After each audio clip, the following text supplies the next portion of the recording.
يا رب كن لي حبيبا وقريبا ولدعائي مجيبا، ارض عني رضا لا أحزن بعده أبدا، هب لي يا إلهي من لدنك عونا يساندني إذا صعب المسير.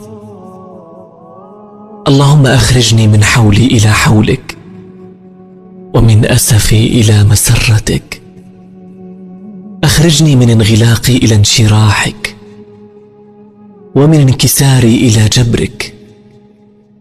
يا رب امنحني الطمأنينة في غمرة خوفي، والرضا في أعز مواجعي، والصبر في أشد أيامي. اللهم ارزقني طمأنينة منك وغنى بك. أعوذ بك من ضيقة القلب وشعور لا يشكى ولا يفهم. اللهم أرح قلبي بما أنت به أعلم، ولا تجعلني أشكو لمن لا يخشى علي من حزني. السلام عليكم ورحمة الله وبركاته. اللهم صل وسلم على سيدنا محمد وآله وأصحابه أجمعين. عاملين إيه يا أمهاتي وأخواتي وأصحابي؟ ربنا يخليكم ليا، ما يحرمنيش منكم أبدا. يا رب تكونوا بخير دايما يا رب، ويديكوا الصحة دايما يا رب، واسمع عنكم ويغنيكوا بالحلال وميخليكمش محتاجين لحاجة أبدا يا رب، زي ما انتوا كده واقفين جنبي كل متابعيني الجمال اللي بيبعتولي كومنتات جميلة وبيشجعوني بيها. ربنا ما يحرمني منكم أبدا ويخليكوا ليا يا رب دايما، وتفضلوا معايا وتفضلوا دايما مسانديني بإذن الله. بصوا كده بقى، أنا قلت لكم إن أنا ما فرشتش الشقة فرشة الشتاء والكلام ده كله. طلعت كل ما اطلع من موضوع اخش في موضوع. اخر حاجه عاية عيشه، والله لغايه دلوقتي حتى ما خفتش، يعني يمكن بطلت شكوى من بطنها وزورها شويه، بس منع الاكل والشرب، مش عارفه اديها الادويه بسبب ان هي ما بتاكلش. ادعوا لها يا رب يخليكم بالشفاء. دلوقتي ايه، انا دلوقتي انا بفضل شايفين الشنطه اللي انا شلتها دهيت كده. حبيبه طلعت لي الهدوم الصيفي بتاعتي كلها، حطيتها في قلب الشنطه اللي انا نزلتها دي، وهدوم الصيفي والهدوم الصيفي بتاعتها. امال انتوا ما طلعتوش شتوي ليه؟ حطيتوه في الدولاب يا مرودي؟ لان انا طبعا الجو الايام اللي فاتت ما كانش حد عارف له كان صيف ولا شتاء.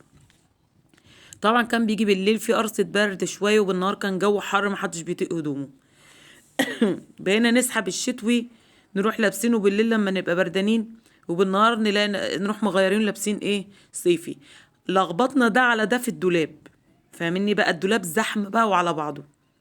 قلت لها بقى لا تعالي كده بقى يا حبيبه نفصل، نشيل بقى الصيفي في الشنط ونحطهم في صحارة الايه الدولاب. حتى انتوا فاكرين كمان كده كده الشتوي كله ايه اتغسل غسله متينه، يعني من ساعه ما قلت لكم ان الغساله عومت الدنيا ميه، والهدوم اللي في الصحارى كلها الشتوي اتبلت ميه وكلام من ده، وفيها هدوم باظت. كده بقى انا بعمل ايه دلوقتي؟ حاليا خلصت كده انا الرف بتاع حبيبه، والرف بتاعي شلت منه كل الصيفي حطيته في قلب الشنطه ديت اللي في الارض دي اللي انا قفلتها.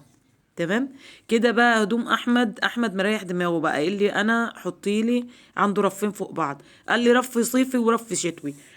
ما تحطليش هدومي في الصحارى لو سمحت يا امي. قلت له خلاص ماشي. طبعا هو ممكن يسحب ايه؟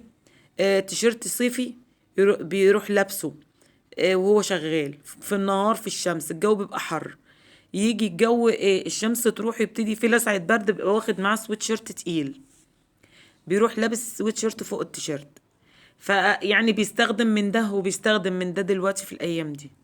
لسه بقى ما تقلش، اللي هو ما يقلعش حتى بالنهار، ما يقلعش الايه الهدوم يعني ما يخففش حتى بالنهار، لسه الجو مشدش قوي. لانه هو زي ما قلت لكم شغال سواق في موقف، فهو شغلته في واقف في الشمس، فبتخليه ما بيبقاش طايق الهدوم الفروه او التيشيرتات السويت شيرتات اللي هي التقيله اللي هي فروه من جوه. دي بقى هدوم شتوي فيها، شايفين الدفايه اللي في ايد حبيبه دي؟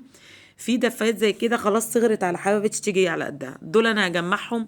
وفي واحده خياطه حبيبتي معايا في العماره، فانا بقول لها اجيبهم لك واعملهم لي على قد عيشه ينفعوا في الشتاء. تقعد بيهم حتى ايه في البيت، تقلها من تحتيهم وتقعد بيهم في البيت.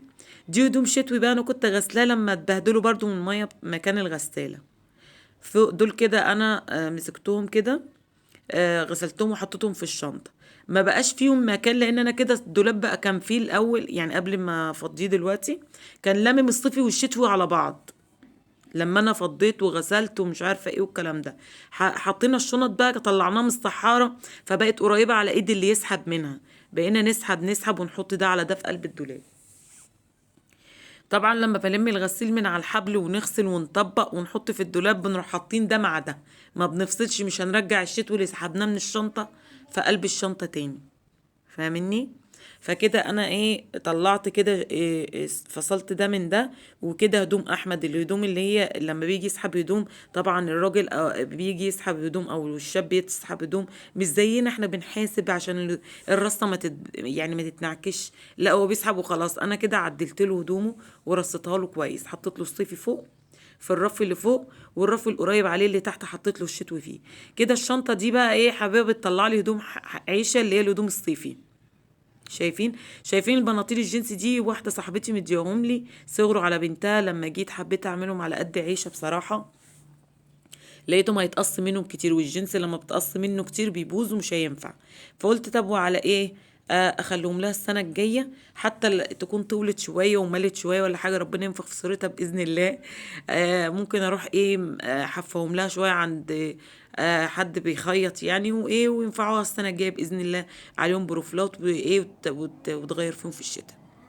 كده بقى اللي انا حطيتهم دولت دي بلوزات فوق هدوم عيشه، دي بلوزات ليا. دي كده الضرفه بتاعتي اللي حبايبه بتسحب منها الحاجه ديت.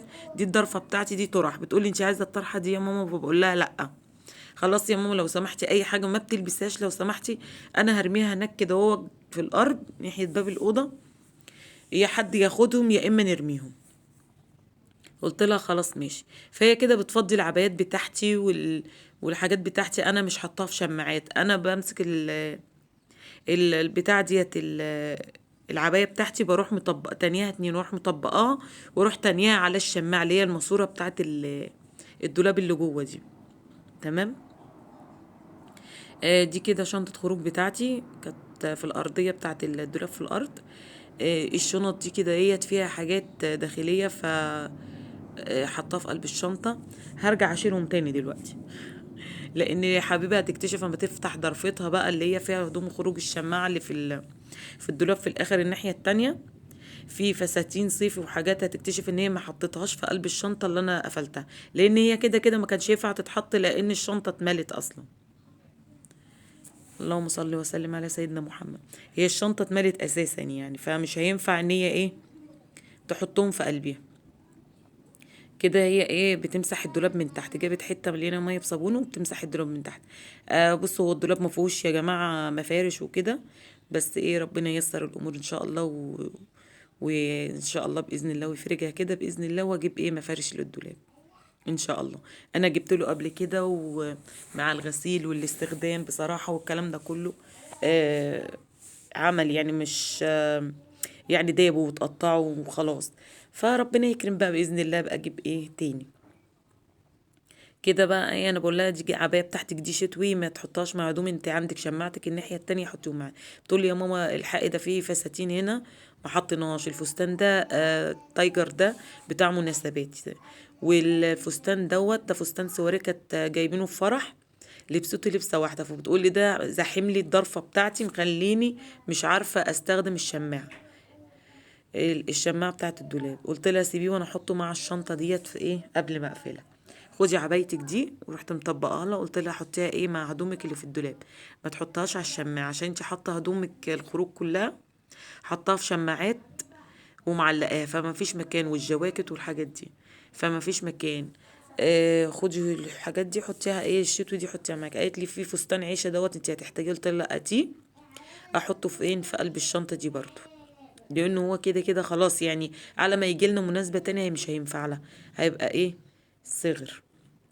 ده كده فستان اللي هو الفوشيا ده فستان صيفي، والفستان اللي هو ودي بلوزة بيضة طويلة برضو بتاعت حبيبة صيفي، وده فستان صيفي برضو.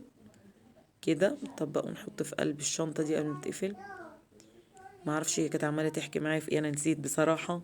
حكواها كتير، عيش حبيبه ما بيحلاش الكلام الا واحنا عمالين نعمل الحاجه.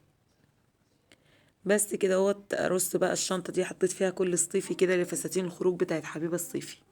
خلاص بقى مش هتنفع معاها في الشتاء. بتقول لي الفستان ده يا ماما بتاعك هو مقلوب على ظهره على فكره. فبقول لها البسيه، بتقول لي لا يا ماما ده كبير عليا. قلت لها بقيسيه، لو على قدك ابقي البسيه. قالت لي انا اصلا حتى لو هينفع فهو خفيف صيفي مش هينفع معايا. خدي حطي ده كله في الشنطه. بتقولي حطي الفساتين دي بقى في الشنطه. ده جاكيت احمد، هي طبقته وحطته فوق، وانا كده بطبق العبايه اللي في ايدي ديت. السوسته بتاعتها باظت، عايزه اوديها اعملها لان هي تقيله وشتوي اصلا، فعايزه اروح ابقى اعملها وايه وعشان اغير فيها في الشتاء. بس شفتوا بقى انا بطبق عبايتي ازاي على الرف. دي مش هلبسها، ارميها بعيد. ودي عبايه صيفي بتاعت حبيبه، هحطها في الشنطه. وده فستان ده فستان برضو شيك جدا. الفستان اللي كنت ماسكاه ده على فكره. دي عبايه بتاعتي، احطها على الرف على الشماعه اللي هي الماسوره دي بتاعت الدولاب دي. احنا بنقول عليها شماعه برضو، معرفش انتوا بتقولوا عليها ايه بصراحه. بس كده هطبق. هي الحمد لله ده حبيبه لو ما كانتش بتساعدني على فكره يا جماعه. الفيديو عايزه اقول لكم والله العظيم ده الفيديو ده كان ساعتين. كان ساعتين فضلت امنتش فيه انا وحبيبه. وصلنا نص ساعه. انا مش عايزه اقسمه لكم على مرتين بصراحه، عايزه اخليه لكم فيديو يعني حلقه واحده. بصوا كده.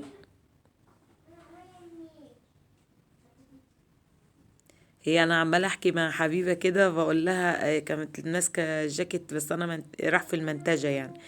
كنت في بالطو لونه بيتي كده، فبقول لها انت ما بتعرفيش تلبسي يا حبيبه، ده انت كنت تشوفي البالطو ده عليا كنت بلبسه، وبلبس عليه بنطلون اسود ومش عارفه ايه وكاب والنضاره وكان ايه وكان حوار. كان شكله بيبقى تحفه بجد وكان شيك في منتهى الشياكه. انا مستغربه انت ما بتلبسوش ليه. بتقول لي يا امي انا بستسهل الترنج التقيل، اروح لابسه واروح على الدرس بسرعه لان عشان ما اخرش. استسهل لان حبيبه ما بتلبسش يعتبر خلاص هدوم الخروج بتاعتها الا ان كانت رايحه الدرس او جايه من الدرس. خلاص كل يوم من الصبح لغايه اخر النهار يعتبر في المدرسه بتمشي ايه مدرستها الظهر. فهي يومها بينتهي بره يعني. حبيبه يعتبر فين لما تلبس هدوم خروج دلوقتي؟ يوم ما تلبس هدوم خروج بتلبسها للدروس وهي رايحه الدرس. فهي ايه عشان ما الوقت يبقى ضيق او كده الكلام ده كله بتروح ايه تلبس تلبس بسرعه ترنج تقيل عليه الطرحه والبندانه وتروح الكوتش ويلا وتمشي بسرعه. ساعات ممكن ما ترضاش تاكل كمان. دي كده الطرح بتاعتي. هبتدي ايه اعلقها. أنا عندي شايفين انا جايبه شماعه طرح. دي الطرح بتاعتي كده هبتدي اطبقها. واللي انا مطبقاه وحطاه على الشنطه من فوق ده الكاروهات ده شال اللي هو بتلبس من فوق ده في الشتاء في البرد ما اكون خارجه يعني. بس كده حبيبه كده بتظبط في المكياج يعني ايه بتنظف التربو بتاع المكياج وبترصه. بتحط كل حاجه في درج. بس وانا كده كمان برص الطرح بتاعتي زي ما انتوا شايفين. لا موال الدولاب يا جماعة، موال الدولاب كبير جدا كبير جدا، وهو اكتر حاجة خدت وقت في الأوضة. هو اللي خد الوقت كله يعني. انتوا تتفرجوا معايا كده هتشوفوا حتى عيشة. وبعدين بصوا كده انا كده بطبق الطرح بتاعتي بحطها. انا في شماعة بتاعتها زي ما قلت لكم ليها شماعة بحطها عليهم يعني. جايبه شماعه طرح يعني. وحبيبه بتنضف التربو بتاع المكياج وتنضفه وترص الحاجه في قلب كويس كده. شالته في قلب الدولاب هي. ماشي معلش يا دوش. بس كده احنا لمينا كل الصيفي بقى في قلبي على فكرة. احنا يعني الصيفي بتاعنا مش كتير. هو الصيفي زي ما تقولوا يا جماعة ما بياخدش مكان او يعني ما يعني مش بياخد مساحة ولا كده زي الشتوي. الصيفي يعني الشنطة دي ممكن تحط فيها الصيفي بتاع انا وحبيبة الشنطتين دول لموا الصيفي بتاعي انا وحبيبة وعيشة. اما الشتوي بقى، الشتوي بيبقى حاجته كتيرة. بس كده. والله انا نسيت حبيبة بتعمل ايه الناحية التانية. ده انا والله بص. انا نسيت. مع ان الفيديو ده والله انا عاملاه امبارح، محملاه امبارح. بس انا ما بصوا، الحمد لله الذاكرة، الحمد لله يا رب العالمين على كده. كده بقى احنا المفروض هنبتدي نفتح الضرفة، ننزل بقى الحاجات اللي هي الملايات والحاجات دي عشان نعملها. حبيبة بتقولي يا ماما الجاكيت البلطو دوت، قلت لها لا مش هنشيله، خليه في قلب الدولاب عشان انا ما بلبسوش يعني. فهي بتقول لي هتشيليه مع الصيفي ولا حطولك في شماعة في ضرفتي؟ قلت لها لا حطيه في ضرفتك. كده بقى احنا هنبتدي ننزل بقى الحاجات دي. هنرص بقى ايه الدفايات على بعضها اللي هي بتاعت السراير، الحاجات اللي خلاص اللي مش هينفع نخليها. الاستاذ احمد ساعات بيشرب سجاير ونايم على السرير بيلسعها وبيبهدلها. ده في بطاطين والله مبهدلها لي، والله اتخانقت معاه كذا مره بسبب الموضوع دوت. ربنا يهديه يا رب ويصلح له حاله. بس كده بقى في حاجات احنا هنشيلها من الحاجات دي كلها مش هنستخدمها فارميها في الارض. عايزه اقول لكم الارض بتاع اوضه النوم مليانه هدوم في الارض اللي انا نقطتها وقلت مش هنلبسها. لو انا جبت لكم الكاميرا على الارض، بس انا منتجت بقى عشان انا انجز لكم في الحلقه، مش عايزاها تبقى طويله. ده البرقع اللي هيتعلق في الصاله لما نفرش الصاله. قلت لها طلعيه بره. الحاجات اللي مش هنستخدمها كده احنا هنحطها نحطها في الارض الناحيه التانية. قلت لها يا ستي الحتة اللي كده نبقى نحطها ناكل عليها. بس كده. هي حطت لي الملايات فوق، بقول لها طب انتي بتحطي لي الملايات ليه فوق يا حبيبه؟ حطي الكبرتات دي صيفي، انا مش هستخدمها في الشتاء. حطيها فوق، دي ساقعه. الكبرتات يعني الكوفرتيات دي انتوا عارفينها طبعا يا جماعه، دي بتبقى قماشتها ساقعه، الناس بتحب تفرشها في الصيف، فاهمني؟ كده بقى ايه، انا قلت لها حطيها فوق. حطي لي بقى الدفايات والملايات حطها لي تحت في الرف القريب ده. دي كده دفايه برضو اللي هي الحمرا دي، اتنين مع بعض كنت جايباهم لسرير احمد وحبيبه. قلت برضه اطبقهم مع الدفاين. قلت لها شوفي لي اختها انا كنت غسلاها عشان احطهم الاتنين فوق بعضيهم. والله نسيت، مش عارفه جابتها لي ولا لا. اهي جابتها لي مع الحبل. جابت لي شويه حاجات مع الحبل. قلت لها في ملايات متطبقه نظيفه، الخداديات بتاعتها محطوطه على الحبل، هاتيها عشان اطبق كل ملايه مع الخداديات بتاعتها فوقيها. قالت لي طيب، راحت جابتهم لي من على الحبل. انا سرعت الفيديو شويه يا جماعه عشان بس الدنيا يعني ما يطولش عليكم، لان انا بحاول على قد ما اقدر الم لكم الدنيا. كده حبايبه بالطبق بتساعدني عشان اخلص بسرعه. هتطلع تحط بقى الملايات ايه في قلب الدولاب. انا كده حطيت بقى كل ملايه معاها الخداديات والحاجه بتاعتها. انا كده والله جايبه لكم الدولاب واحنا بنطبق وبنرص في قلبي. فالكاميرا احنا مش عارفه لو جبتها لتحت، يعني لو ميلت التليفون لتحت من على الحامل هيجيب السرير ومش هيجيب الدولاب. لو رفعت الحامل لفوق هيجيب الدولاب مش هيجيب السرير. فانا عايزه اجيب لكم وانا بطبق على السرير وبرص على السرير انا وحبيبه، مش هيجيب الدولاب، فاهمني؟ وانا عايزه اوريكم الدولاب واحنا بنرص فيه ونرتب الحاجه فيه يعني. بس كده الملايه الرصاصي دي بقول لها حطي لي بقى ايه خدادياتها معاها. ودوري بتقول لي بقول لها في كيس مخدم بتاعها غايب فين هو. قعدت تدور هتلاقيه تحت لقيته وراحت حاطاه. بس كده. بقول لها يا بنتي طب ليه حطيتي الملايات فوق؟ قالت لي يا ماما ماشي لما تحتاجي ملايات ابقى اطلع انا على السرير واجيبها لك، ما تطلعيش انت. قلت لها طيب. كده احنا ظبطنا بقى ايه الرفوف بتاع الرفين بتوع الملايات والدفايات. كده بقى ايه، شلت الحامل جبته وديته عند اوضه النوم. كده بقى الهدوم كلها اللي كانت في الارض احنا جمعناها وديناها عند باب الاوضه. انا منتجه كتير على فكره من الفيديو، بقول لكم والله الحلقه دي عامله معانا ساعتين ولا 3 ساعات. يعني حابه بتقولي ده معدي الساعتين. هتقولي لي ده كله، اقول لكم بسبب الدولاب. الدولاب انا ما كنتش اعرف ان هيبقى فيه كل ده، صيفي على شتوي على هدوم عيشة على جواكت العيشة طلعت على الدنيا. كانت الموضوع كان كبير بصراحة. بصوا كده انا كنست الصحارة عشان وفتحتها عشان احط بقى ايه الشنطتين، احطهم في الصحارة. فاهمني؟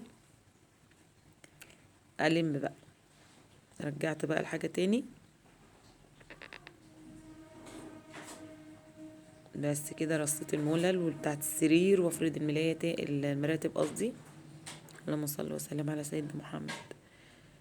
بصوا كده حبيبي، طلعت الكتب دي من درج الكومودين. دي كتب بتاعه تالتة اعدادي، طبعا هي دلوقتي في ثانوي، اولى ثانوي.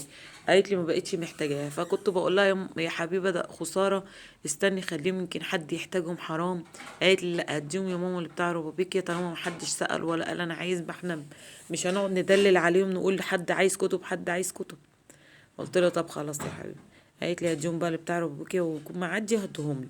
قلت لها خلاص ماشي. كده هتنزل هي الستاره حبيبه. النور بتاع الشباك هو اللي عامل الضي ده على فكره. بس كده شلنا بقى الملاية الاخرى عايزه تتغسل. كده بفك المقشه. انا كنت هفكها، رجعت قلت ايه قبل ما افكها زعق في الاول الحيطه كده، نفضها كده. هي ما فيهاش حاجه بصراحه، لان بس انا فكها واروح منفضه الشيش عندي. انا قلت لكم قبل كده وانا بغسله متركب له مشمع من بره، لان انا ما عنديش شيش وازاز في الاوضه. عندي ضرفتين شيش بس، فهم عشان هم منهم للتهويه في الصيف في التهويه ومنهم للشتاء بكتمه بمشمع، قافلهم بمشمع من بره، يعني دقله مشمع بمسامير كده. فاهمني؟ كده بقى حبيبه بتكنس. هانت يا جماعه. حبيبه هتكنس، وانا بقى ايه اجيب الشرشوبه ميه باوكسي، حبه اوكسي كده وكلور ابيض، واروح ماسكه بقى ايه الاوضه، اروح مسحاها. بس مش هفرش سجاجيد بصراحه، لان عندي سجاجيد كلها محطوطه تحت سرير اوضه احمد. واوضه احمد انا مش هخش اطلع السجاجيد من تحت بقى لما اكون داخله ايه الاوضه اعملها بقى ترويقه الشتاء واعلق الستاير التقيله والكلام ده كله. انا ما عنديش ستاير اللي هي اللي بالكوا فيها اللي هي اخر موضه والنظام ده يا جماعه، على قدينا يعني، بس حلوه. الحمد لله على كل شيء. بس اهم حاجه الحاجه تبقى نظيفه، قديمه جديده، اهم حاجه تبقى نظيفه وما تبقاش مش ما تبقاش وسخه ولا كده ولا مبقعه ولا نظام. اهم حاجه تبقى نظيفه وحلوه، المكان ما يبقاش ريحته وحشه، الكلام ده كله. بس كده حبيبه لمعت المرايه والدولاب. انا بقى جايبه الجردل كده. انا بعمل حاجه وهي بتعمل حاجه عشان بسرعه نخلص. كده بقى زي ما قلت لكم جايبه اوكسي وكلور ابيض في قلب الميه دي، وغسل الشرشوبه كويس في الحمام قبل ما احطها في الجردل ده بتاع الشرشوبه. انا بحب اغسلها الاول جوه في الحمام، لان بقى حابه ان الميه اكون حاطه ميه نظيفه. احب ان انا احط ايه يا جماعه، يبقى استخدم اما اجي احط الشرشوبه في قلب الميه واجي امسح الاقي الميه نظيفه كده. ولو اتوسخت، انا عندي تتوسخ من الارض ما تتوسخش من الشرشوبه. بس كده لمعت بقى كده. على فكرة انا اللنده بتاعت الاوضه اتحرقت، فحابه دلوقتي هتطلع تجيب لي اللنده بتاعت بره تركبها لي في الاوضه، لنده الصاله. لان لنده الاوضه ولنده الحمام الاتنين اتحرقوا مع بعض، ما اعرفش ازاي. لو قلتوا لي الاتنين مع بعض اقول لكم والله الاتنين مع بعض، بس عشان حلفان الله ما بين دي ودي يومين او 3 ايام حاجه زي كده. بصوا كده، ده السرير اللي كان في الصاله لو تفتكروه. ده السرير اللي كان في الصاله اللي كانت والدتي ايام ما كانت تعبانه، وقلت لكم كانت بتنام عليه في الصاله عشان هي بتحب تنام قدام الشاشه او تلفزيون يعني، حاجه تتفرج عليها. ما بتحبش حتى عندها في شقتها بتنام في الصاله والله، عشان التلفزيون بتاعها. كده انا بنفض السرير، وحابه بتجيب الملل بتاع السرير الصغير بترصها. المولة القليلة، لان انا جايبة يعني جايبة حتة خشب وقصها عاملاها زي مولتين تاني زيادة، رغم ان في مولتين انا حطيتهم زيادة. بس تحسوا ان المولة القليلة برضو، يعني هو كده مش باينة قوي ان هي متفسحة، يعني في مساحة ما بين المولة والمولة، بس ايه كده. دي يا جماعة لو تفتكروا الملايات اللي انا جبتها من امبابة اللي قلتلكوا عليها، دي انا فصلتها. عايزاكم تقولوا لي ايه رأيكم فيها بقى، ايه رأيكم في ذوقي؟ بس عايزة اقولك والله كاميرا ظلمة، اللون القماشة والبهجة بتاعتها كده، لونها حلو قوي. سوى دي او سوى ديت القماشة اللي هناك ديت بتاعت السرير بتاع حبيبة. هو ده المفروض كده ان حبيبة هتنام معايا في الأوضة، يعني انتوا عارفين ان احمد بينام في الأوضة التانية مع نفسه، اما حبيبة بتنام معايا في الأوضة. تمام. فكده ايه حبيبه، انا قلت لها بقى خلاص الجو بره، دي حبيبتي طلعي دخلي بقى السرير بتاع بره اللي في الصاله، سريرك اللي بره ده دخليه في الاوضه، عشان ايه تبقي معايا، اخوك هيبقى في الاوضه وانتي هتبقي تنامي في الصاله، مش هينفع. ما حدش بيجي عندنا والكلام ده كله، وما فيهاش حاجه لو هي نامت في الصاله. مفيش حد بيجي عندنا اصلا، وببقى مقفله الشقه وكده. بس برضو صعبانه عليا ان احمد دي ممكن ينام في اوضته وانا نايمه في الاوضه انا وعيشه، وهي تنام في الصاله. انا قلت لها قالت لي خلاص يا ماما نبقى ندخل السرير بس مع فرشه الشتاء بقى واحنا بنفرش الحاجه. قولوا لي ايه رايكم في الملايات يا جماعه، اكتبوا لي بقى ايه رايكم فيها، وايه ايه رايكم في ذوقي في الالوان. عايزه اقول لكم الملايه بتاعت السرير الصغير ده تحفه، ده كده الالوان ايه مش ظاهره كمان، ده لو قربت التليفون بيتهيألي منه من السرير هتلاقوا الالوان دي زي قوي. بصوا كده صورت لكم الدولاب بعد ما رتبناه وظبطته انا وحبيبه. انتوا لو كنتوا شفتوه الاول اجارك الله كان فظيع. واشوفكم على خير يا جماعه، وما تنسونيش في اللايك وسبسكرايب وتفعلوا زر الجرس وتعملوا لي متابعة عشان يوصل لكم كل جديد. واشوفكم على خير ومع السلامة يا حبايبي.